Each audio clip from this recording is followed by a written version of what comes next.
So I would like to start the meeting now. So welcome to the um, Board of Behavioral Sciences Policy and Advocacy Committee meeting. Today is October 20th, 2021, and the time now is 12:08 p.m. So before we start, I would like to introduce myself first. I'm Christina Wong, the chairperson of this committee. And before we really convene, I would like to remind everyone present that the board is a consumer protection agency that is charged with administering and enforcing the board's law when protection of the public is consistent. Okay, say it again. When protection of the public is inconsistent with the other interests sought to be promoted, the protection of the public shall be paramount. So this is very important for us, for everybody to remember. And so that's number one that I want to talk about. And the second thing, because we have a very tight schedule today, so the public comment part, it will be limited to 1 minute. And, and then I think when we move to the agenda item number 9, public comments on items not on the agenda, depends on the timing, and I will further elaborate, the rule and, and look at the allotted time and see, how much, time we have. But ideally, we would like to, limit the public comments to about 20 minutes for that section. And let's see. And, I also want to remind everybody that, if you don't have the chance to comment today, your next opportunity is going to be at the our full board meeting on November 4th and 5th. And so, just because today we just have such a packed agenda, we want to hear everyone. So we just try to make, the time a little shorter and more condensed. So at this time, I would like to have Lisa, to help us explain about the public comment part via this teleconferencing. And, you can, Lisa, why don't you take it away and explain to us about the audience instruction and how they may participate in this meeting. Okay, when we open for public comment, I will put this screen up and we will open the Q&A icon at the bottom corner of your screen. You would click on that. In the ask field, you type comment and click send. When prompted by me to unmute you, you will unmute yourself and you can then ask your question. Or you can also click on the raise hand icon next to your name to raise your hand, and I will call on you in the order received. And if you're using a phone only, the audio only, participants can raise your hand by pressing *3. Okay, well, thank you so much, Lisa. And so at this time, I would like to call the meeting to order. And Christina, I know you're here. Would you help us to establish a quorum? Yes, good afternoon. Christina Wong. Here. John Sovek. Present. Wendy Strack. Here. And let's see, for the record, it looks like Max Disposti is absent. We have a quorum. Thank you very much. Let's see. Oh, introduction. So let's do a quick introduction. So I'll call your name and would you please introduce yourself? So I introduced myself already. I'm Christina Wong, LCSW member, and also the chair of this committee. Next, I will have John. My name is John Sovek. I'm a licensed marriage and family therapist. My pronouns are he, him. Thank you. Wendy? Wendy Strack, public member. Thank you. Steve? Steve Sodergren, Executive Officer of the Board. Thank you. Roseanne? Roseanne Helms, Legislative Manager for the Board. Next, thank you, Roseanne. Next, we have, let's see, is Christy gonna introduce or? Okay, so let's skip to Christina. Christina Kitamura, I'm the Administrative Analyst for the Board, and Christy Berger is here. yes. I'm here. Yes, I'm here. Thank you. Go ahead and introduce yourself. Christy Berger, Regulatory Analyst for the board. Awesome. Thank you, Christy. And Sabina. Sabina might be absent. Can Can you hear me? Yes, we can hear you. Okay, I'm here. Legal counsel for the board, Sabina Knight. Thank you, Sabina. So, thank you so much. So I would like to move to item number 3, and that is the discussion and the possible, and discussion and the for the proposed legislation for the Omnibus Bill 2022.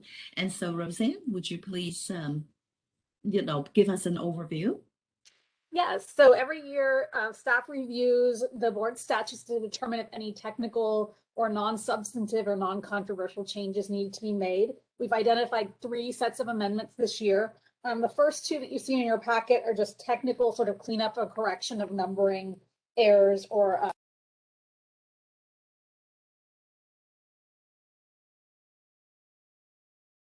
Roseanne, we can't hear you.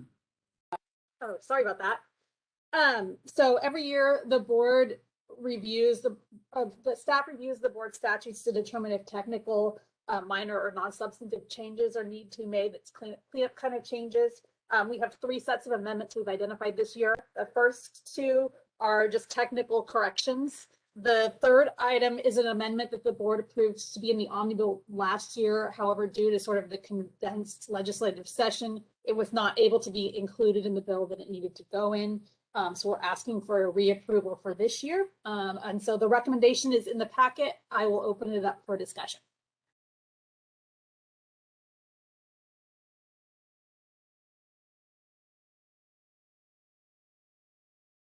Christina, we can't hear you. My turn. I apologize. So now Roseanne and I are awash. So, so for the omnibus bill, really the whole idea, is the very non-substantive changes, so, so that it's just something left over from last year, so that, and push, for this year. So at this time, and, any questions or comments from the board member?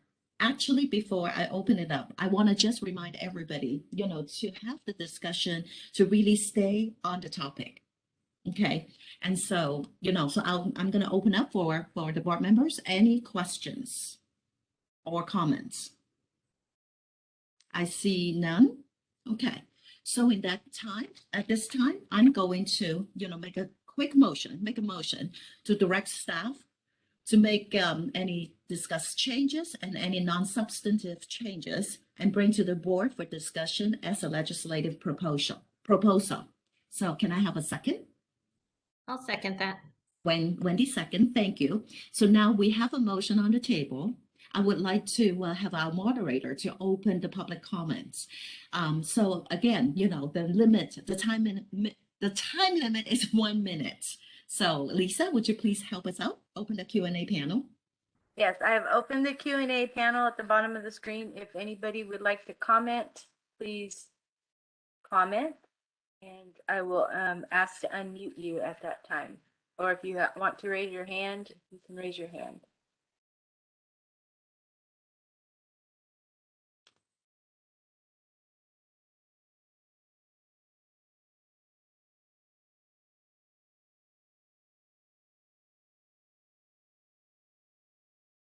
Doesn't look like anybody has a raised hand.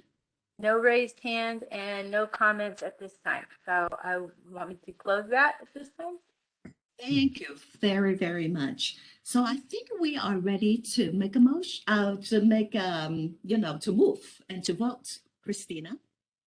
Okay, here's the roll call vote. John Sovek, Yes. Wendy Strack, Yes. Christina Wong, Yes. motion carries. Thank you very much. So the next agenda item is the proposed telehealth training or coursework requirement, and I believe it's Roseanne also. Yes.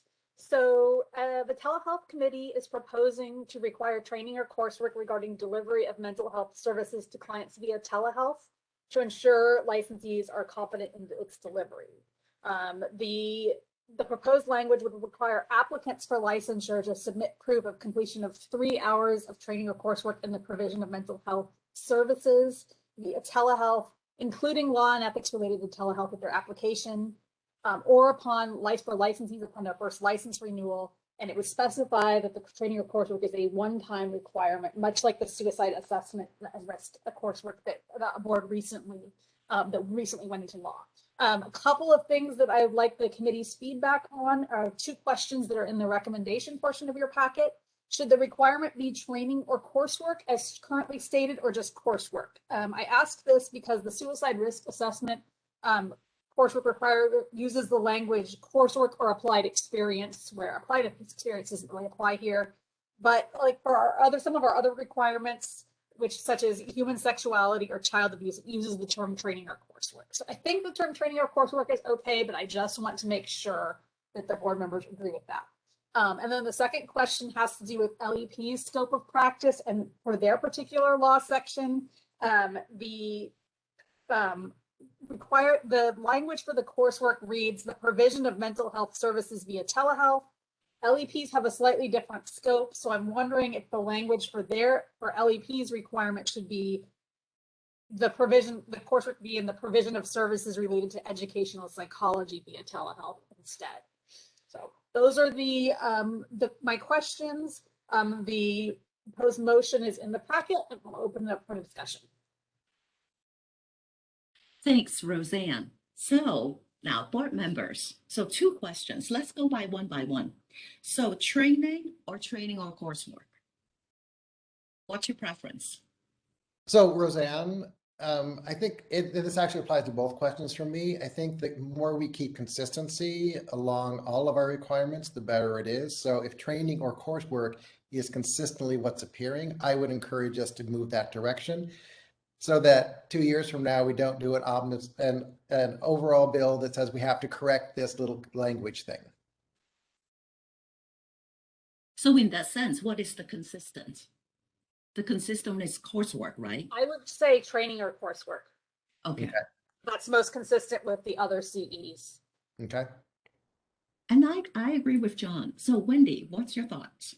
I was gonna say the exact same thing. So we're aiming for consistency across categories and, you know, across different elements of the law. So I would go with what's consistent.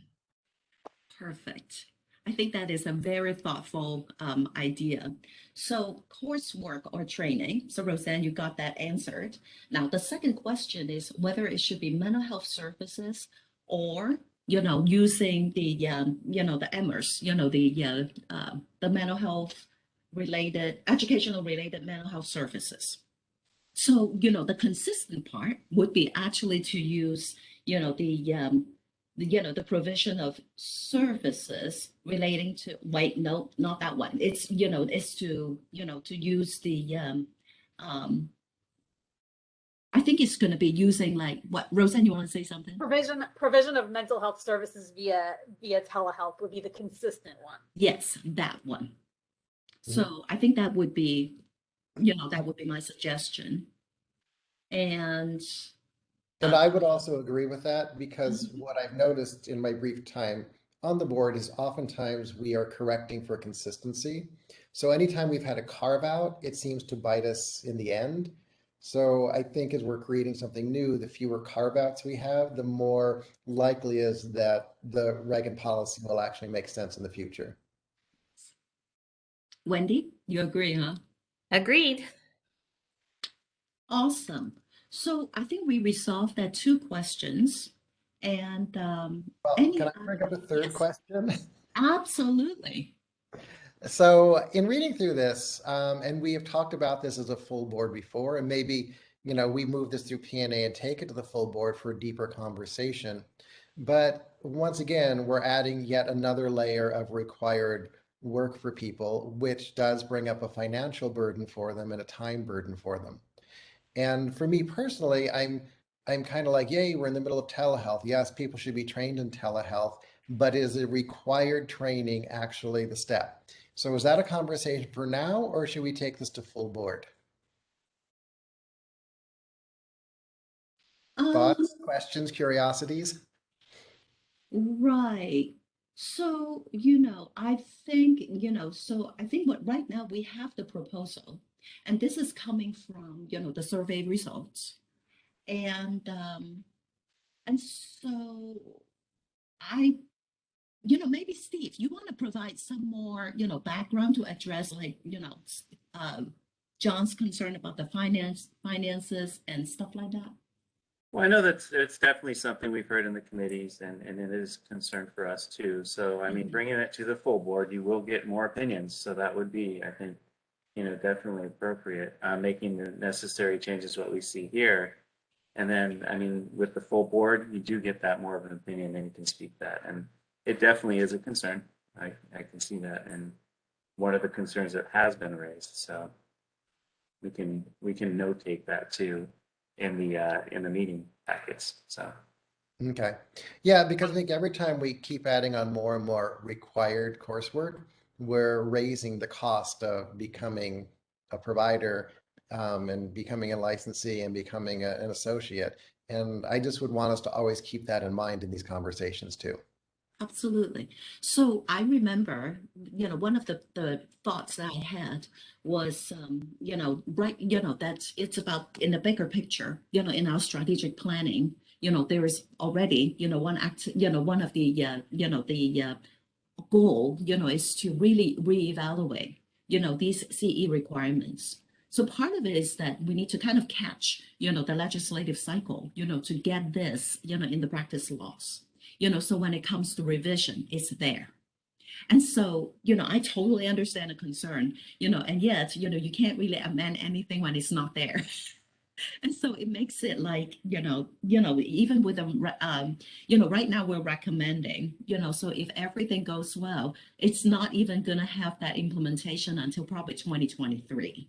Mhm. And so I think, that it to me is almost like, let's get this in and then let's reevaluate the whole packet down the road, and then take out, what is pertinent, what's obsolete, and then we can go from there. But at least that is going to be on the table. Right. So then I would lean towards the motion to make these changes, bring it to the full board, and then see where we take it from there. Are you making a motion? Sure. So I am going to make a motion that to direct staff to make any discussed changes and also any non-substantive changes of the proposal language, and then we'll bring it to the board for full legislative proposal. I will second that. I can Yes. read. You're learning fast, John. Great. So we have a move, and then we have a second. And Lisa, would you please open the Q&A portion and for the public comments? Yes, I will. I have opened the Q&A session. If anybody has a public comment, please, if you'd like to make a public comment on the agenda item, please click the question mark icon, typically located in the lower right corner of your WebEx screen. If you're on a mobile device, you can click on the three dots, other option to find the Q&A button, and then type the word comment in the text box and hit send. We will take comments in the order received. Each comment will have 1 minute time limit.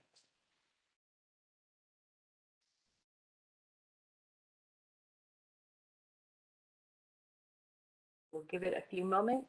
And Yes. we have a comment by Rebecca Gonzalez. Rebecca, I have requested to unmute you. Go ahead. Good morning. This is Rebecca Gonzalez with the National Association of Social Workers California chapter. I just want to thank the committee and the previous committee for the discussion on this telehealth coursework issue. We did express before, and I'll express again, that we are concerned about the cost for taking additional CE, but we do appreciate the changes that were made, such as it was 6 hours before and then it went to 3 hours. I think training and coursework allows us to, for this to have time to be incorporated into social work education and education for the other professionals. So I just wanted to make those comments and thank you again for the discussion. And thanks, Rebecca, for actually help us to summarize, what, you have mentioned, in the last meeting. So thank you so much. So any other comments?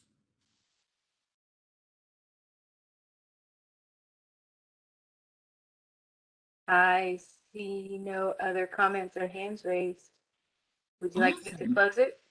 Yes, please. Thank you, Lisa. So at this time, I think we will have Christina to call vote. John Stovak, Yes. Wendy Strack, Yes. Christina Wong, Yes. motion carries. Thank you so much, Christina. So now we're going to move to the next agenda item, which is the discussion of potential amendments to clarify telehealth law for associates and trainees. And Roseanne, take it away, please. Yes, the telehealth committee has determined a need to clarify whether associate trainees are permitted to provide services to clients via telehealth. The law addresses this for MFT trainees and associates, but not as well for social work and LPCC pre-licensees. So the proposed amendments you're seeing here today are an amendment to social work law and also LPCC law to correspond with an already existing clarification in LMFT law that associates may perform services via telehealth. And then we are also, with respect to trainees, proposing a couple of different amendments. An amendment to the general telehealth statute, Business and Professions Code, section 2290.5, to specify that professional clinical counselor trainees can provide services via telehealth. And I would note that NESW California has expressed a preference that a similar clarification for social work interns who are still in school not be made because social work schools already have their own policies.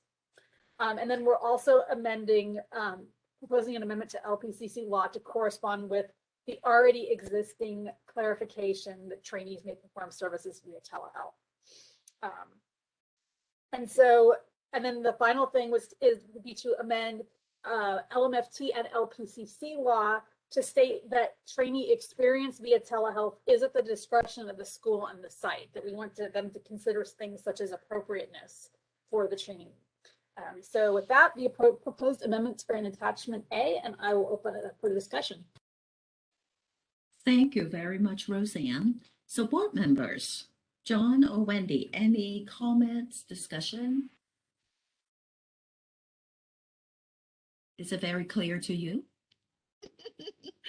It seems pretty clear to me. I think as long as we're coordinating with the associations to make sure that, and Roseanne, I think you went over that and summarized that very well. So I think as long as it works, we've checked in with all the stakeholders, as long as it works for them and the clarifications are there, then I think it seems pretty straightforward.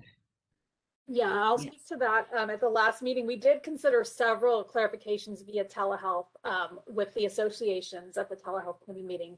There were some that we did not include here that were the associations and the committee members for the telehealth committee felt that a little bit more discussion and thought was needed, so we decided not to move forward. These are the amendments you're seeing today are the ones that everybody seems to be on board with and feel that it was appropriate to move forward at this time. You'll probably be seeing others in the future, but that need a little bit more vetting at this point that are not here today. So that's interesting because that was actually a curiosity I had. So my question is this something we actually move forward with, or does telehealth committee actually need to do more work on it so that we're sending a strong, consistent proposal all the way through rather than coming back later on and saying, oh, by the way, we're going to add 2 more pieces to it? Just from a legislative point of view, if we present one package, isn't it more likely to move through cleanly than to keep trying to fix and amend along the way? I think for these particular changes, they're pretty minor. There are some things that we need to talk to about settings and trainees in telehealth that could be appropriate for a separate package. I don't think for these particular amendments, it's basically most of them are mirroring something that's already in LMFT law. So there's sort of changes for consistency and clarification. I don't think it hurts to make these particular amendments at this time and then move forward from there. That's my 2 cents.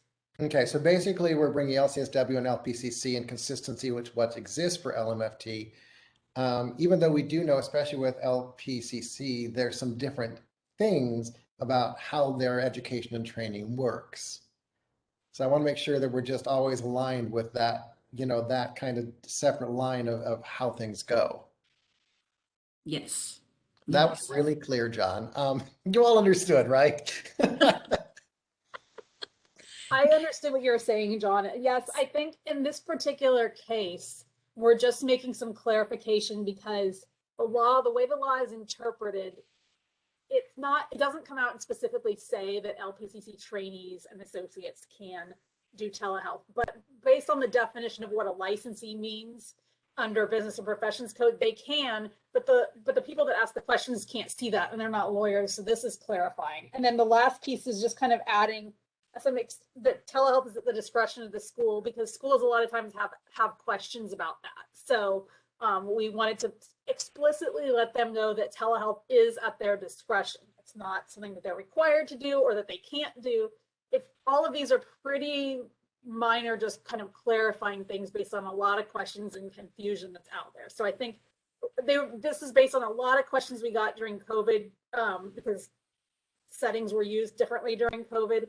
And so these are kind of the low hanging fruit. And then we're going to get to some of the more difficult issues later.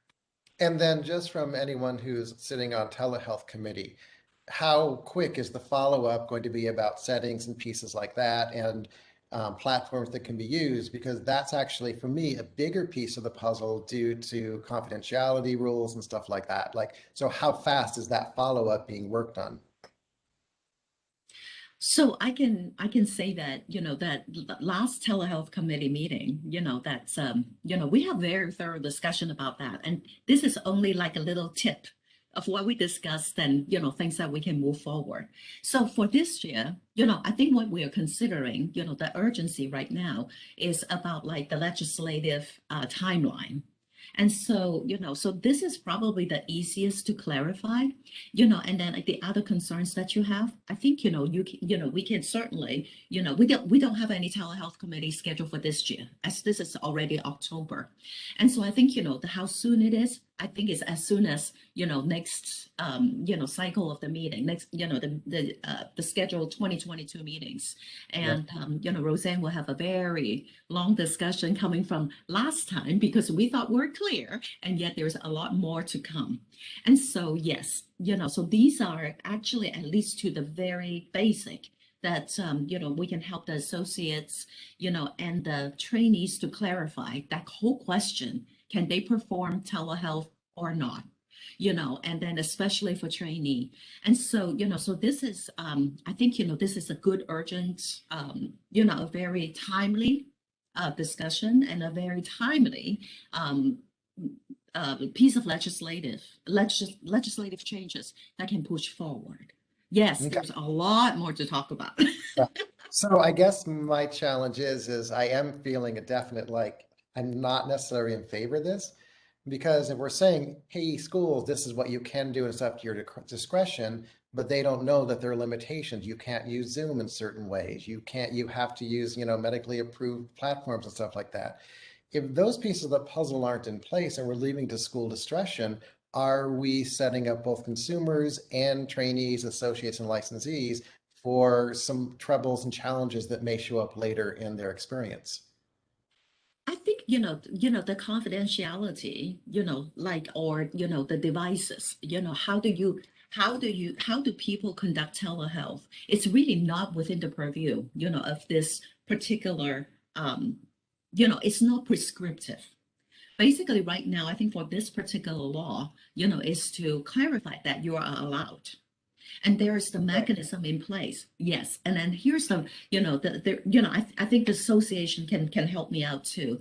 I think a very big discussion, really in the telehealth committee, what's about what is really the role, of the agency, versus the school. And so, and we feel that, for now, the discussion is that if we leave that to the discretion of the agency and the school so that they can gain experience, and then, for the supervisor, for the trainees, to really take into the, appropriateness, then, we give them the okay, and yet the implementation will still lie, on the agency and the supervisor. And then Right. the other, how confidentiality and the platform and stuff like that, we're not going there yet. Does it Right. make But you sense? see, that concerns me because we're opening the barn door and telling the horses to go run free, but we haven't built the corral. So if an agency doesn't know that they need to be on a HIPAA compliant platform, then we are setting up the people who are providing therapy for some challenges, and we're also setting up the people that they're providing therapy for with some huge challenges as well too, that could turn into huge legal ramifications. And so I'm wondering if what we're doing is we're saying at your discretion, but that discretion isn't actually have any parameters to it if we're actually opening the barn door to something that may cause lots of challenges going on in the future. And I'm speaking a little bit from real life experiences, talking to other therapists who's like, oh yeah, I do sessions on FaceTime, I do them on Zoom. And unless you have signed a BAA and gone to a HIPAA compliant version of one of those platforms, you're actually causing some real rifts in how we hold confidentiality and how we comply to HIPAA standards. So Mhm. once again, my concern is, are we opening the barn door without actually having some parameters in place? Is this actually kind of reverse legislation? And we need to look at the other part first before we can say at your discretion. Roseanne? I'll weigh in on that. So there's already licensees and registrants using telehealth are already subject to the code of ethics and the best practices for telehealth when they're doing it. It's unlikely we would ever prescribe a lot of details about that in law because they're already required to do it based on their code of ethics. And so that's one piece. And there has been some relaxing of the HIPAA standards from HIPAA due to the pandemic. So they are allowed to use things like FaceTime right now. They're not always allowed to do. The other thing is with the school and the law doesn't go into like the types of telehealth platforms that are acceptable or not acceptable. It just says that the school and the site shall assess the appropriateness of allowing a trainee to gain hours of experience via telehealth based on such factors as the ability of the trainee and the appropriateness of the client for telehealth. So the assumption always is kind of that the practitioner knows the rules about confidentiality and the best practices for telehealth in the profession. But we want to make sure that they know that, and the concern is that, hey, you're allowed to do, the trainees and the associates are allowed to do telehealth, and they already are. So we're clarifying that, but we're saying, hey, make sure you take into account the ability of the trainee. Is that trainee's clients, are they appropriate for telehealth, or are you just doing that because it's maybe more convenient or something like that? So it's more there as a reminder, like, hey, best practices of the profession, you need to always keep this in mind, the public protection element, not just that you want to do telehealth. Thank you. Okay. Wow. So thanks, John. That I think, that is a, very important, consideration, and yet, unfortunately, I would love to actually look at the law and, go and bit by bit and make everything consistent all at once. And yet, in my 10 years of, working, on BBS board, it never really happens that way. Ideally would be great. And hence that's why we have that 3 hours recommendation for the, for the continuing education, right? And, and a lot of these things, and we believe that, it needs to be addressed, through that, have a mechanism in place, to remind them. So for the sake of time, I would like to actually for now make a motion. What will be that motion? You see, I'm not as prepared as John. Okay, I would like to make a motion, to direct staff to make any discussed amendments, which is none, and any non-substantive amendments and bring to the board for consideration as a legislative proposal. Can I have a second? Wendy, second. Okay. So let's open this for the public comments, and let's make sure that we limit it to 1 minute. And so Lisa, would you please open the Q&A panel? I have opened the Q&A feature of WebEx, and we are sharing the instructions on the screen. You would like to make a comment. Oh wait, I haven't opened it yet. You'd like to make a comment. Go. Please use this feature, typically located in the lower corner of your WebEx screen. If you're on a mobile device, you can click on the 3 dots option to find the Q&A button and then type the word comment in the text box and hit send. We will take comments in the order received. Each comment will have 1 minute. Looks like Jennifer is on. Is she the first one, Lisa? Yes, Jennifer is. Okay, Jennifer, Allie, so nice to have you here. Just a moment, I'm trying to unmute you. Okay. There. Go ahead, Jennifer. Good afternoon. This is Jennifer Alley with the California Association of Marriage and Family Therapists, CAMFT. And we just have some concerns about how the amended language regarding the school and the site assessing the appropriateness for a trainee to gain hours of experience could be interpreted. And we are wondering if additional, or we think that additional clarification should be made to articulate that the school should also consider the originating site as a factor. I don't want us to assume that the trainee is actually working at the agency or with their employer. And do we really want them to be open to only evaluating the appropriateness without including a conversation about the site? And we think that, it's a good consumer protection to clarify what the originating site is when you're using telehealth, and maybe make sure it links to existing law about where the employer regularly provides mental health counseling or psychotherapy. 15 seconds. And I think that, how does the absence of a site language align with BBS's mission to ensure safe and competent mental health practice? And lastly, should the type of telehealth be clarified? Is it video, audio only, texting, and whatnot? Look forward to the conversation, and thank you for your time. Thank you so much, Jen.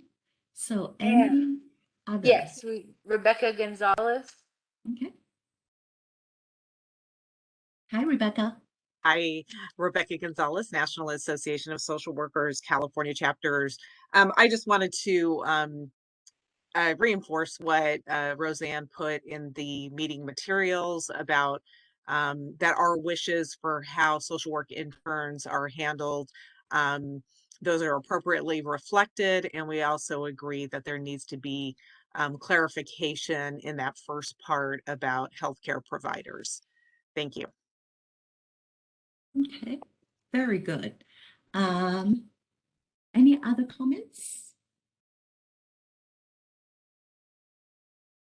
I do not see any others. Thank you so much. In that sense, let's close the Q&A panel. And so now, Roseanne, I'm going to come back to you.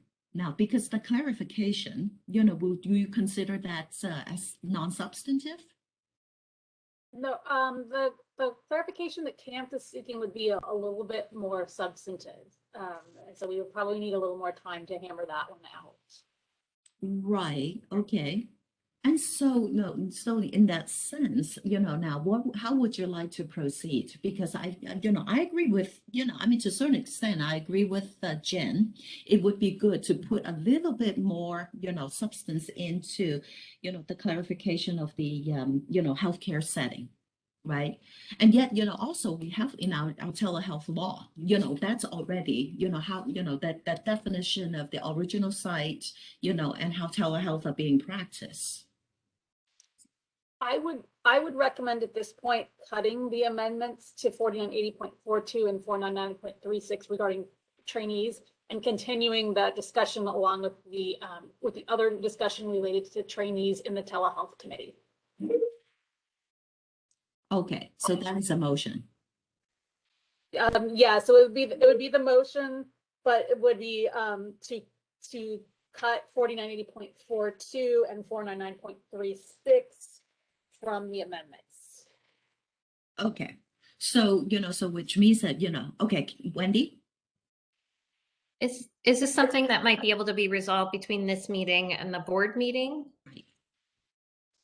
I don't think so, because I think what Camp is saying is they'd like this to be a part of a bigger discussion about trainees that we're going to have moving forward. Okay, so remind me again what's left then.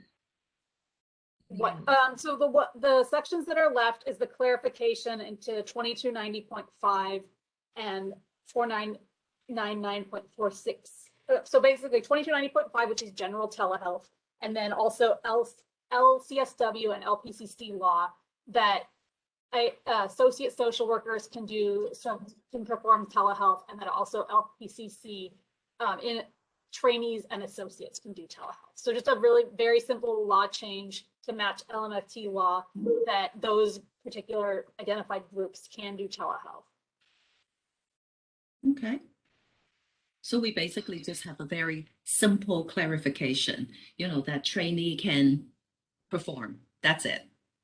Basically to match LMFT law, except for not social work interns, because historically NASW California and the social work profession likes to keep the intern discussion out of the law, because the schools, they have an accrediting body for their schools that that kind of already sets that, whereas the other two license types don't have an accredited schools of marriage and family therapy or clinical counselor. It's kind of a different setup where social workers have that accredited body and the other two don't. So they like to be less prescriptive because of that. Right. So, now if association thinks that, that it would be better, to have more thorough discussion, about, the setting and stuff like that, at least, we can move forward for the very little piece. And, I mean, the most important thing is like, if we leave that behind, and not pursue any changes, then, will that be actually more consistent with the consumer protection part? Because I think that, we can probably clarify it to the T, and yet I think that is the very important thing that we have to really balance. Yeah, I guess that would be kind of my question, and maybe it kind of goes back to some of the stuff that John brought up before. So if what we're doing is relatively minor and probably already allowed under existing law, we're just like super clarifying it, as I understand from the description.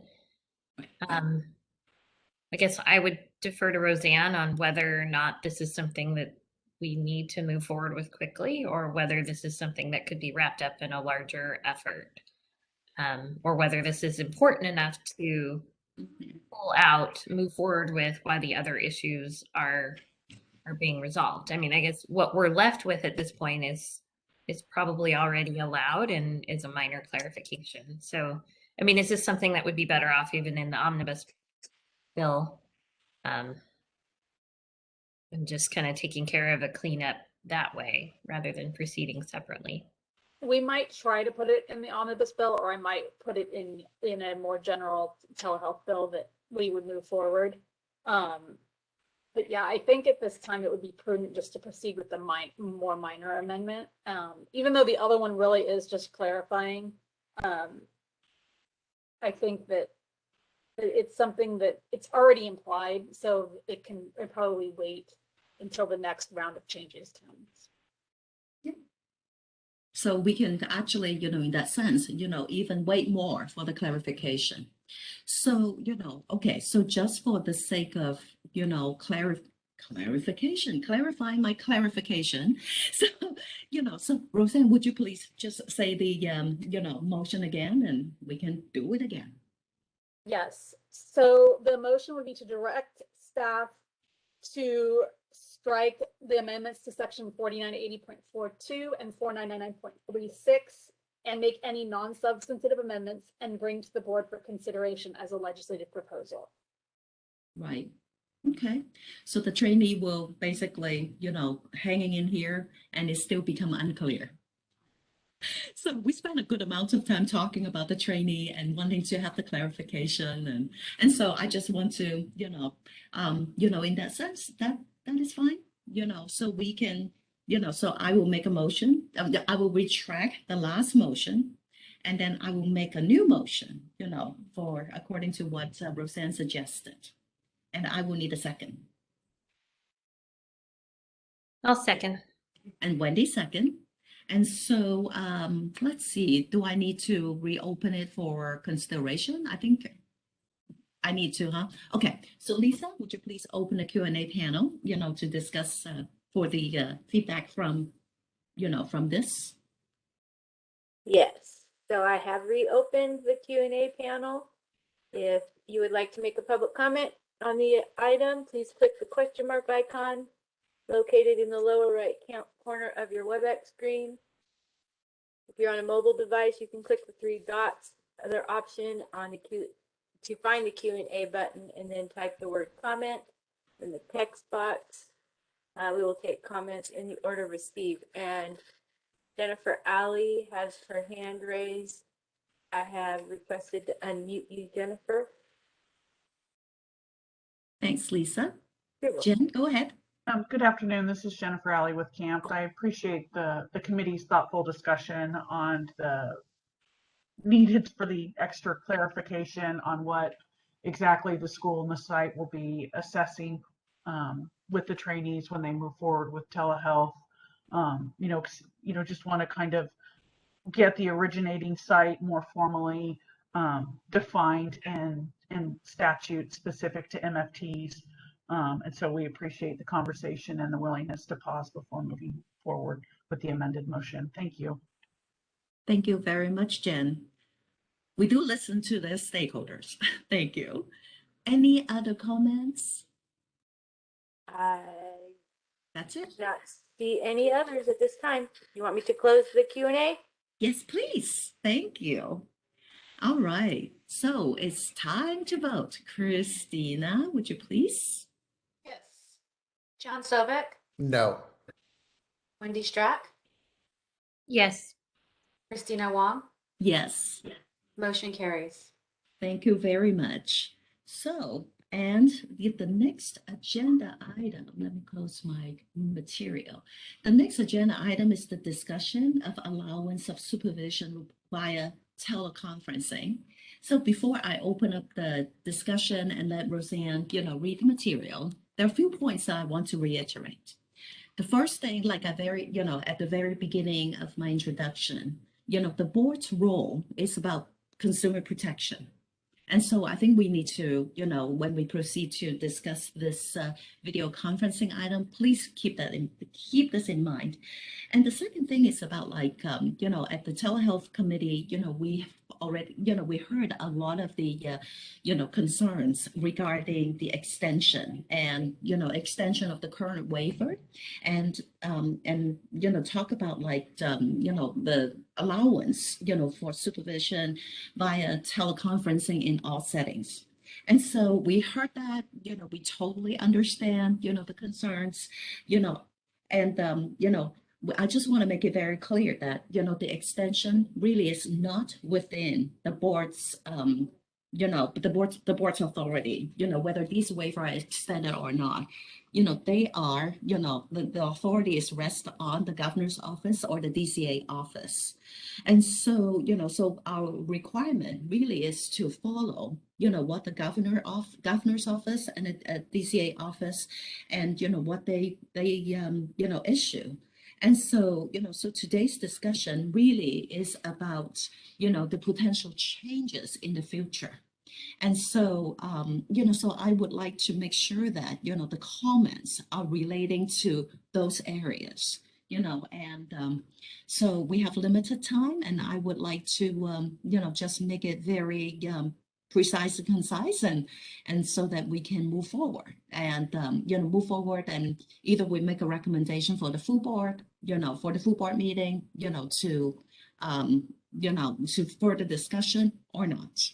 And so, at this time, I would like to have Roseanne to give us a little introduction about the, that piece of the legislative change. Yes, so this discussion will focus on whether supervision via video conferencing should continue to be allowed only in exempt settings, or if the board should pursue some type of legislative proposal that it should be allowed in all settings. The telehealth committee recently considered the issue and asked staff to draft the recommendation, which we're going to be discussing today. One thing that I do want to clarify is that although right now the law only explicitly states that associates working in an exempt setting can obtain supervision via video conferencing and is silent on trainees, AB 690 has been signed that will change the law to instead of permit supervisees working in an exempt setting to obtain supervision via video conferencing. So that clarification has already been made, and we're moving forward with further possible clarifications. So the board the telehealth committee considered two options on October 1st. One was 50% supervision required, and one was supervision via video conference allowed, with the first meeting in person to decide appropriateness for telehealth. And so this proposed language clarifies, it's in attachment A, and it clarifies that face-to-face direct supervisor contact means either in person or via two-way real-time video conferencing. It requires that a supervisor must conduct an initial in-person meeting with a supervisee within 60 days of commencement of supervision with a new supervisee in all settings. It requires that during the initial in-person meeting, the supervisor must assess the appropriateness of allowing the supervisee to gain experience hours via telehealth and the appropriateness to receive supervision via video conferencing, and to document that they made this assessment and its results. Per discussion at the telehealth committee meeting, because there is more to discuss on this issue, but we're also recognize the need to potentially pursue legislation. It includes a sunset date for the initial in-person meeting requirement of January 1, 2025. Unless the sunset date is deleted or extended, non-exempt settings would then go back to being required to have in-person supervision. So that basically buys some time to try this out and then make adjustments as needed to the law and make fine tunes.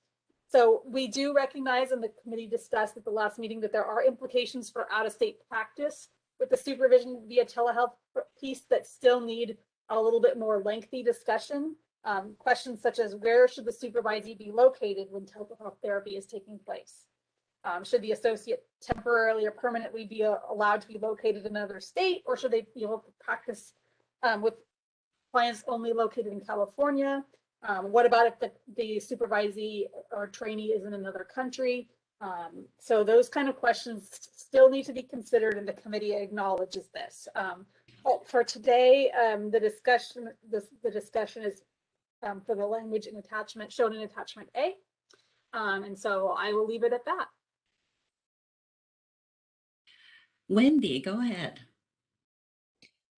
Christina, this may be a question for you because you're on both committees, right? You're on telehealth. Okay.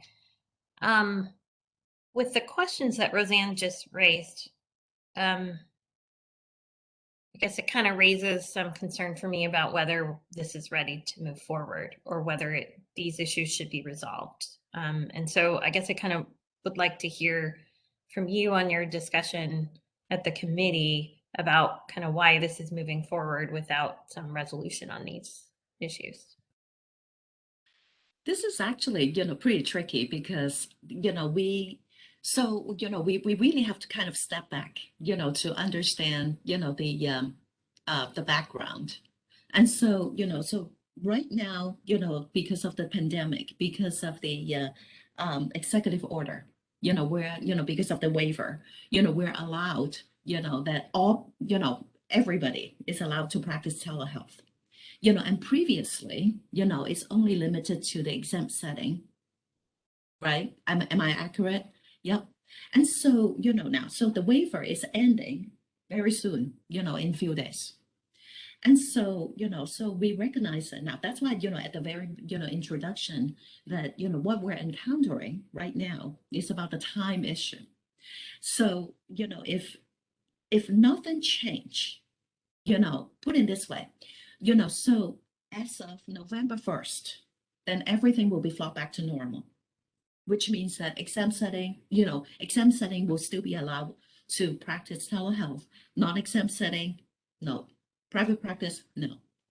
And so, so that is, so so that's why we have the survey, to really discuss what the needs are.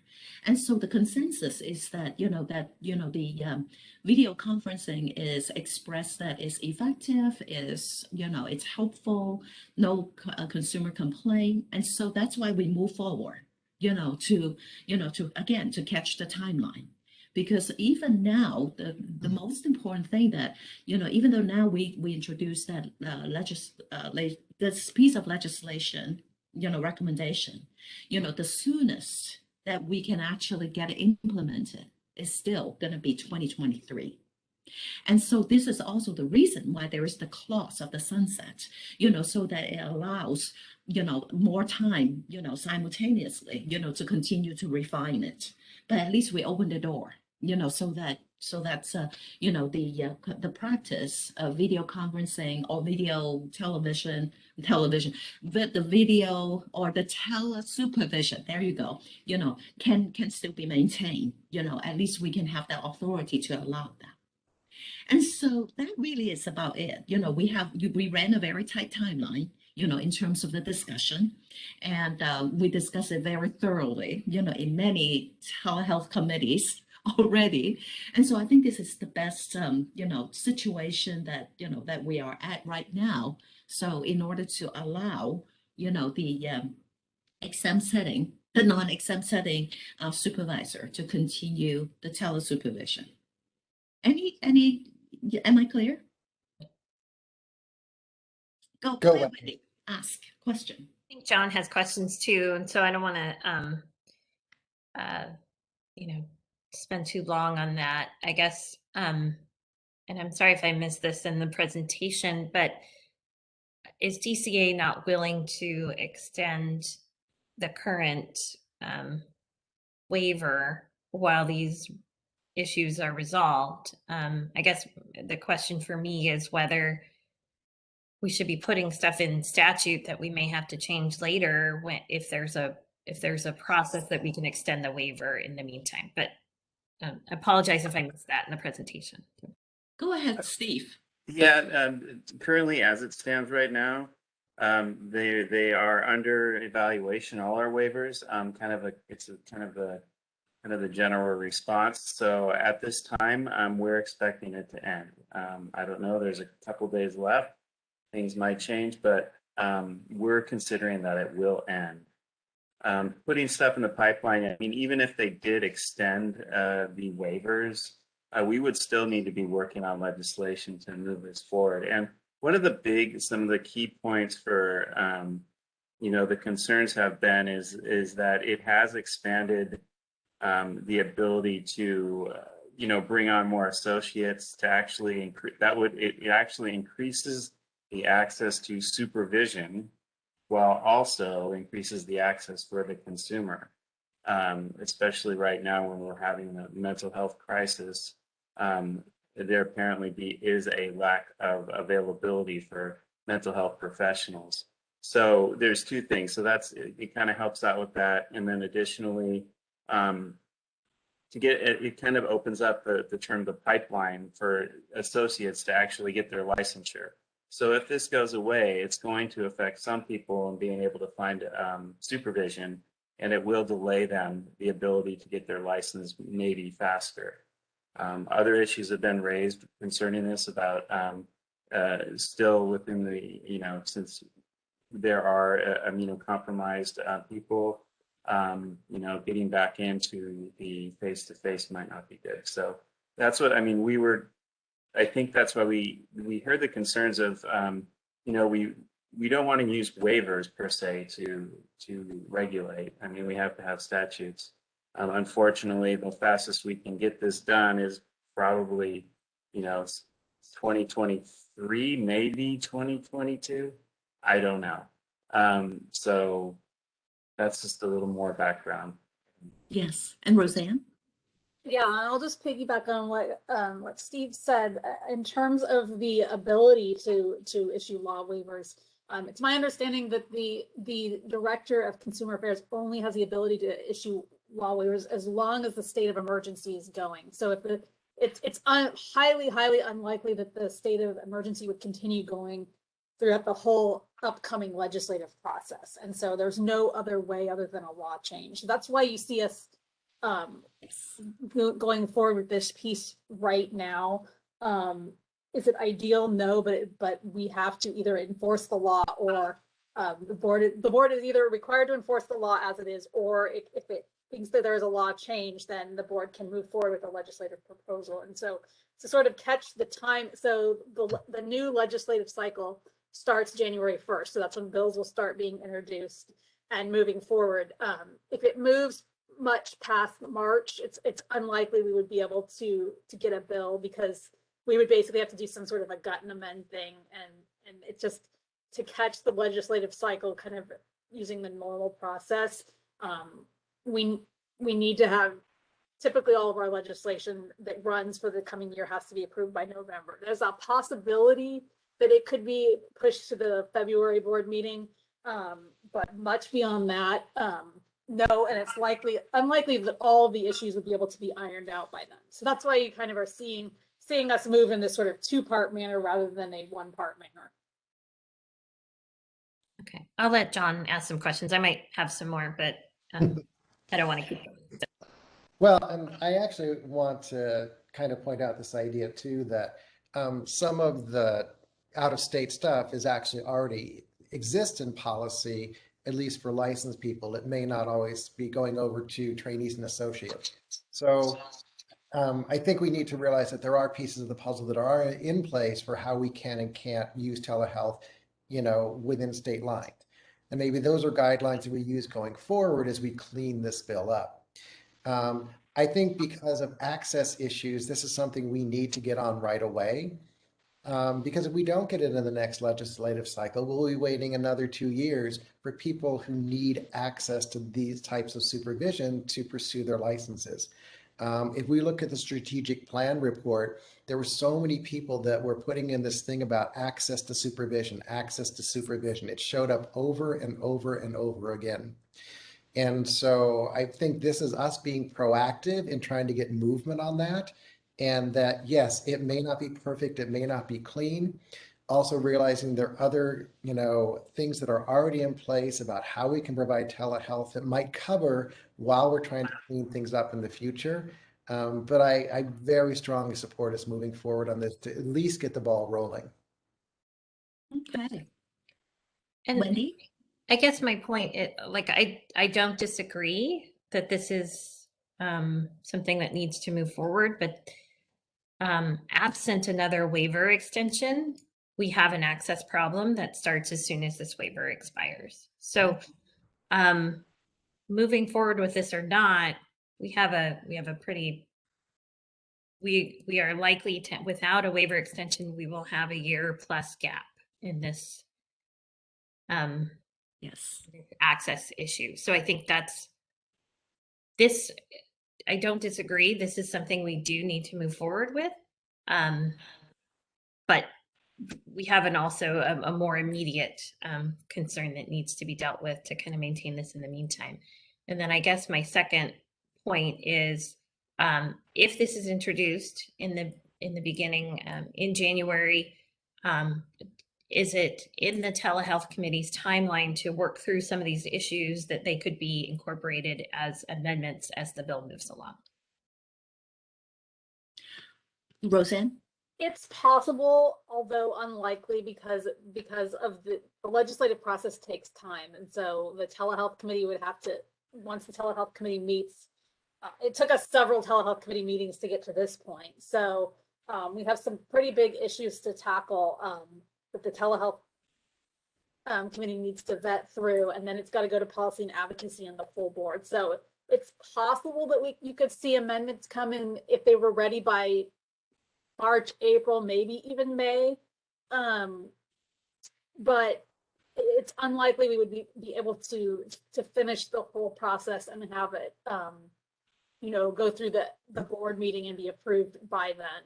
And so it's really probably going to have to be a two-part effort.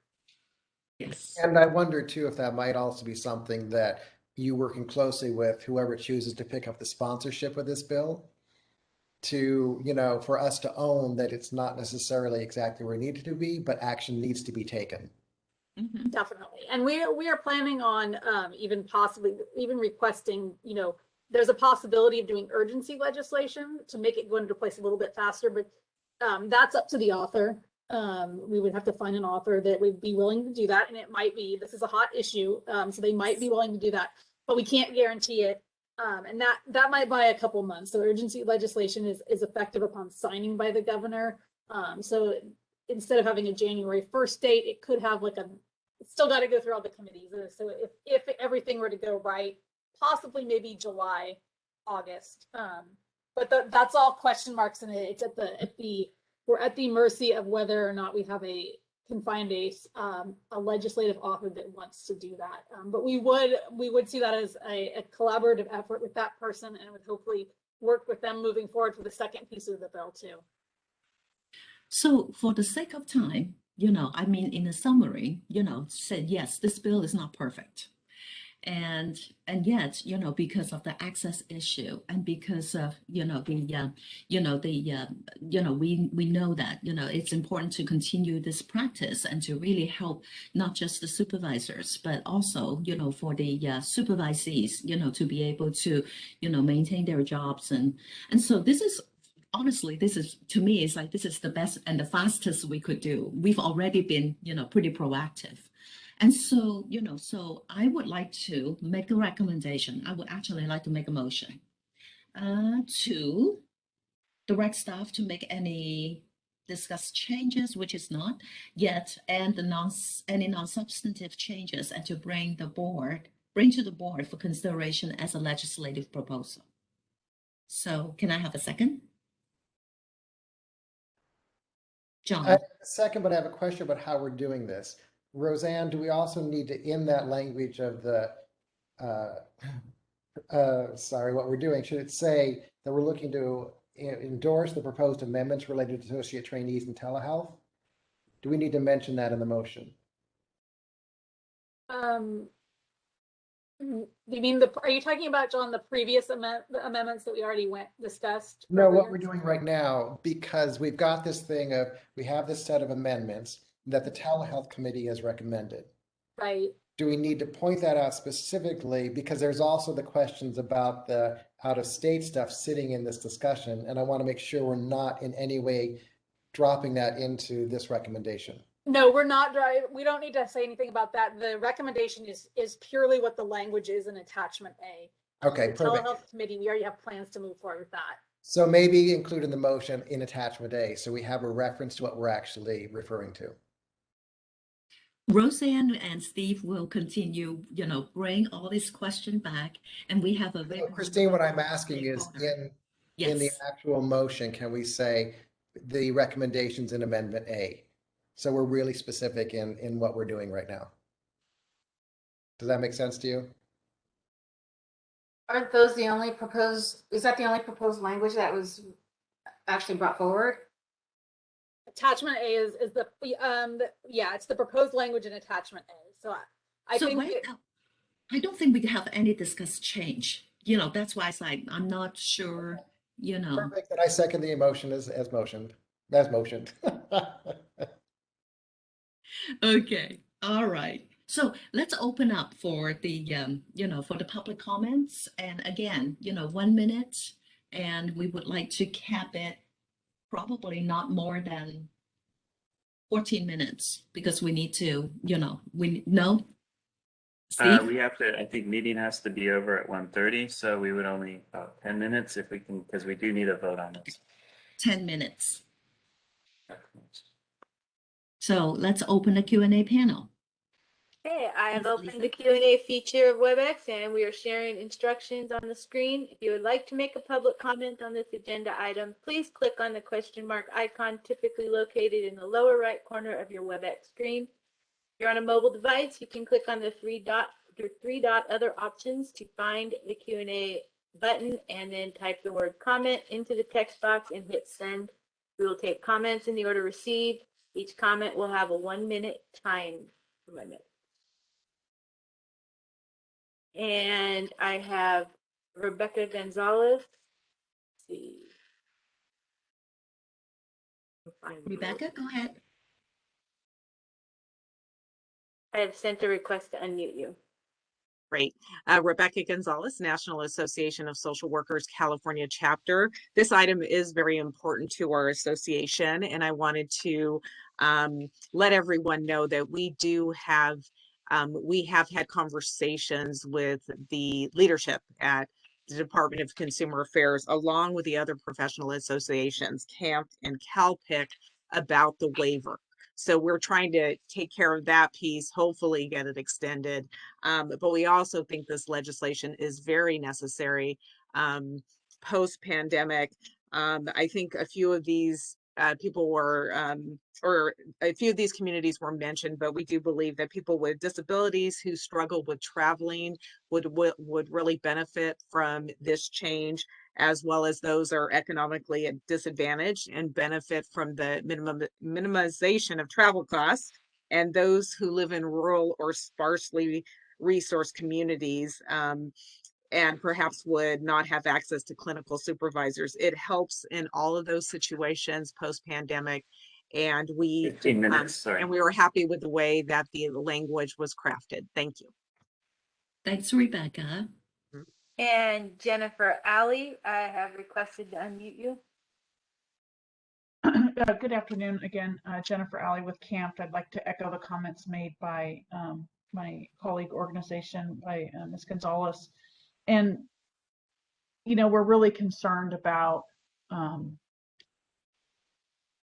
individuals that started their supervision in the pandemic and only have a remote supervisory relationship, and how the lack of extension and or lack of legislation, which is before you today, will impact those individuals and possibly disrupt care to their clients that they currently see if they are without appropriate supervision.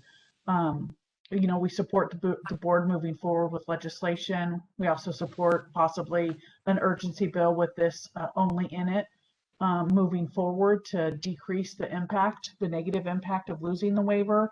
And we just have our fingers crossed that it is able to be extended just to avoid some of the consequences already mentioned. Thank you.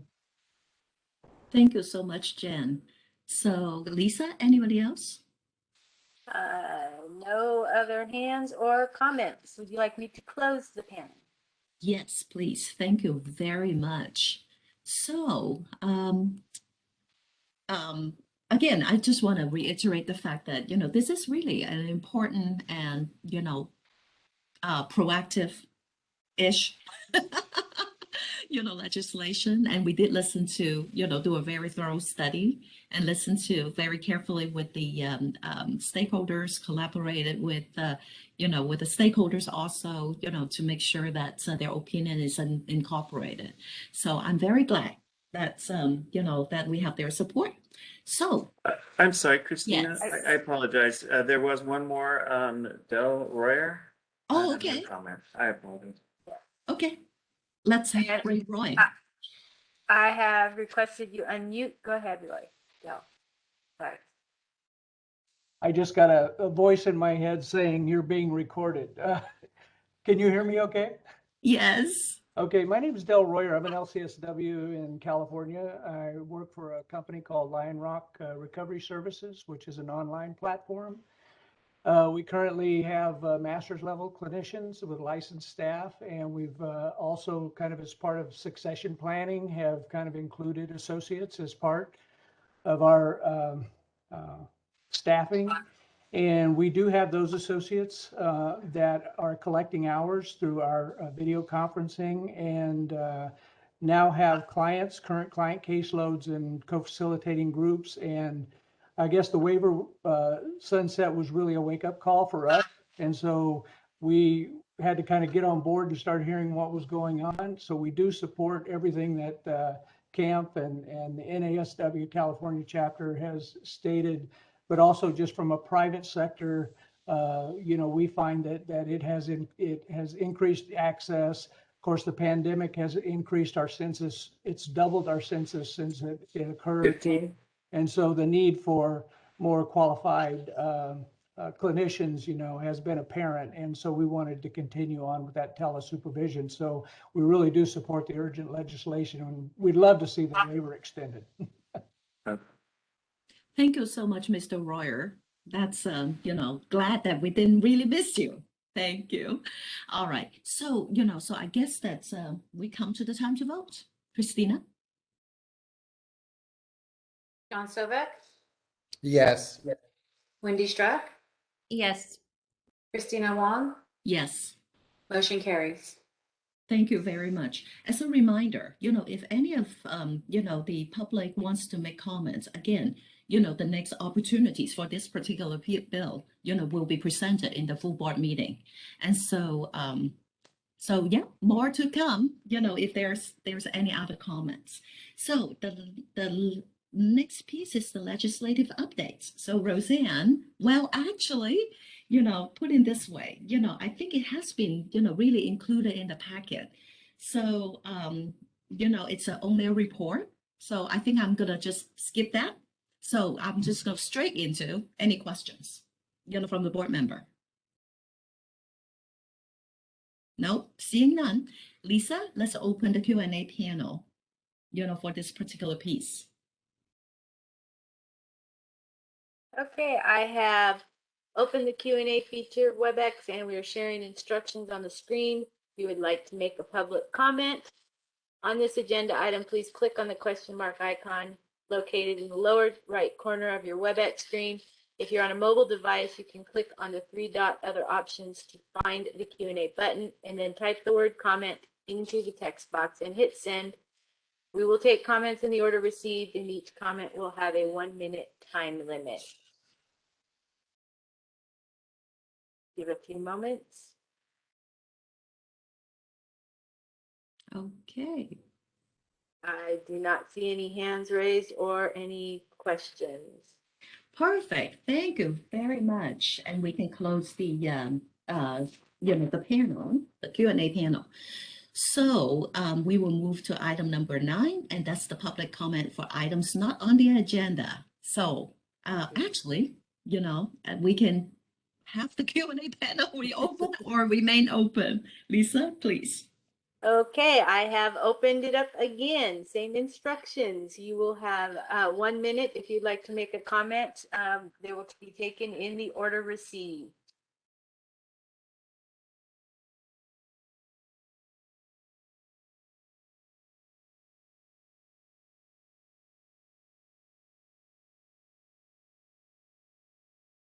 And I do not see any.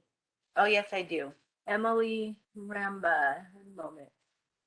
All right, Emily, go ahead. I have requested to unmute. Go ahead.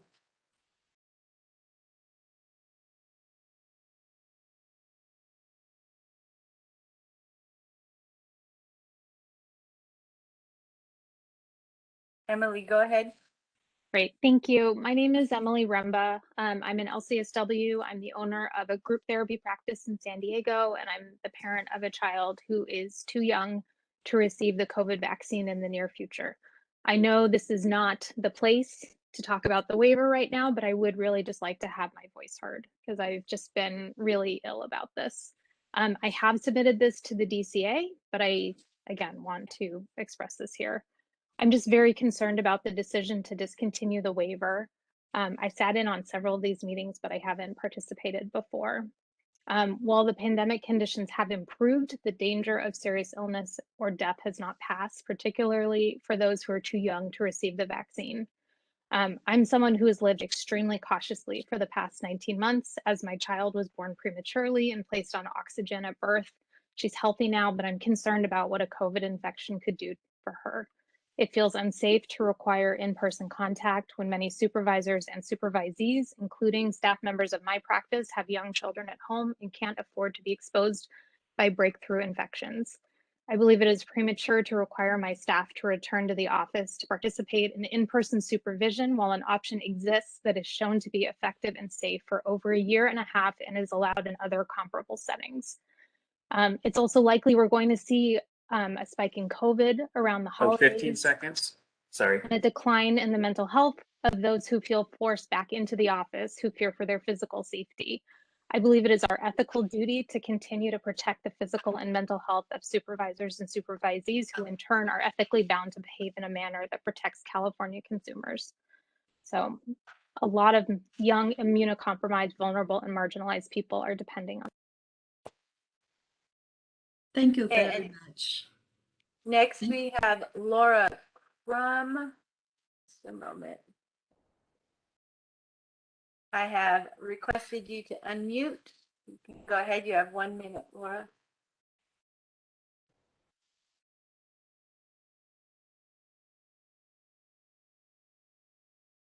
Laura, you're unmuted.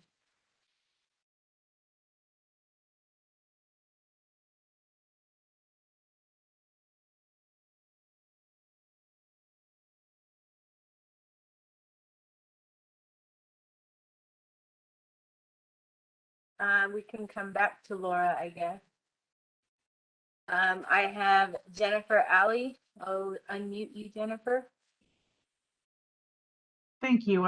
This is Jennifer Alley with CAMP. I may have my hand up and a comment because I wasn't sure if my hand was up or not, so I did both. I saw that. Okay, perfect. So I just wanted to see if the committee could resume a discussion about possible medical and military exemptions to the aspect of the 6-year rule for gaining their hours. I think the board BBS may have had a conversation about this in the past, but you know, we would like to see that conversation restart, and you know, specifically looking for an extension of the time frame for individuals for medical and military exemptions when gaining their hours.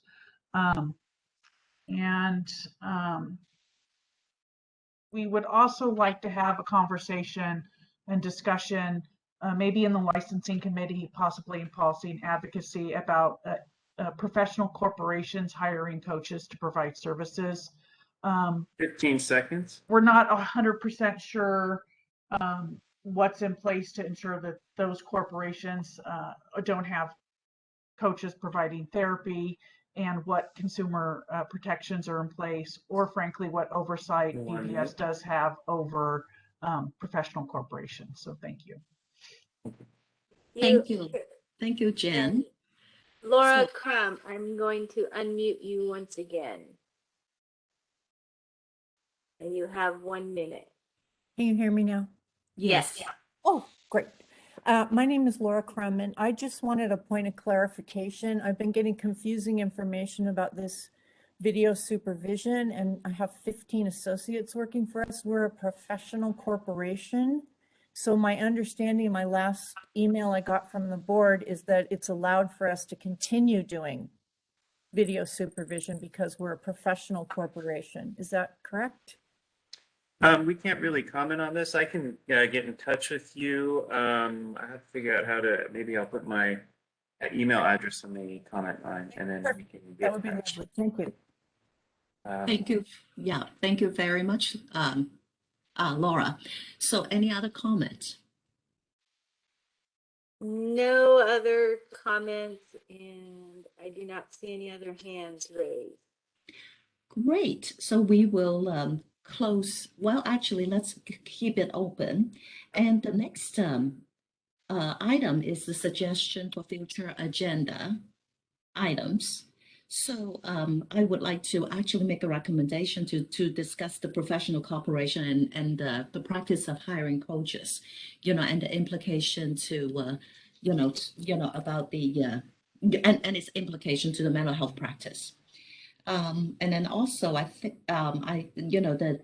Jen's suggestion to talk about the extension of the exemption of the medical military.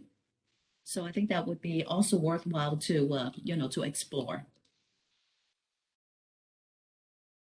Any other suggestion?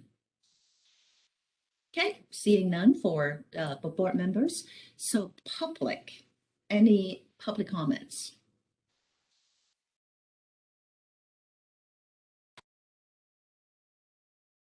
I do not see any hands raised and no comments. That's wonderful. So thank you all. So we come to the very last agenda item, which is adjournment. So the time now is 1:32 p.m. Thank you all very much. And we hopefully you all can participate in our full board meeting and provide your valuable opinion. Thank you so much and have a great afternoon. Bye.